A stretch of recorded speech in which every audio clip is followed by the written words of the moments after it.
கிழக்கிய சித்தரை எப்போதும் வழிபட வேண்டும் என்று தெரியுமா? இந்த நேரத்தில் மட்டும் வழிபட்டால் கேட்டது அப்படியே கிடைக்கும். இன்று முருகன் தான் வீடியோவை கண்ணில் காட்டியிருக்கிறார். முருகனுக்கு உகந்த நாள் செவ்வாய்க்கிழமை மற்றும் சஷ்டி. இந்த தினங்களில் இந்த மந்திரத்தை சொல்ல ஆரம்பிங்கள். இந்த நாட்கள் இல்லை என்றால் இந்த 3 நேரத்தில் வழிபடுங்கள். முதலில் பிரம்ம முகூர்த்தம் 4:30 முதல் 5:15 நிமிடம் வரை கும்பிடலாம். 2வது அபிஜித் முகூர்த்தம் 11:45 முதல் 12:15 நிமிடம் வரை. 3வது இரவு 10:45 முதல் 11:15 வரை. இந்த 3 நேரத்தில் உங்களுக்கு எது வேண்டுமோ அந்த நேரத்தில் சித்தரை வழிபட வேண்டும். இப்போது ஒரு தீபம் ஏற்றிக் கொள்ளுங்கள். உங்கள் கண்மும் அது ஒரு சின்ன மண் அகல் விளக்காக தான் இருக்க வேண்டும். முதல் முறை செய்யும் போது புது மண் விளக்கு வாங்கிக் கொள்ளுங்கள். பிறகு பின்வரும் நாட்களிலும் அதையே உபயோகம் செய்து கொள்ளுங்கள். உங்கள் முன் அந்த விளக்கில் நெய் சிறிதளவு ஊற்றி கொளுத்திக் கொள்ளுங்கள்.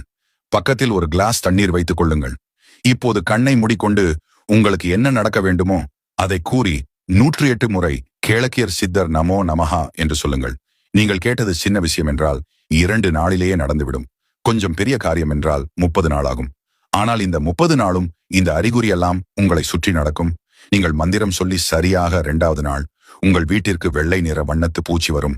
இல்லை ஒரு கருங்குழவி வீட்டிற்கு வரும். பள்ளி உங்கள் வீட்டில் இருந்தால் நீங்கள் மந்திரம் சொல்ல உட்காரும் போது கவுளி சத்தம் போடும். நான் உன்னை கவனித்துக் கொண்டிருக்கிறேன் என்று அந்த சித்தர் நமக்கு சொல்லும் அறிகுறி இது எல்லாம். இதை தாண்டி அந்த சித்தரே நம்ம நேர்ல வந்து பார்க்கவும்.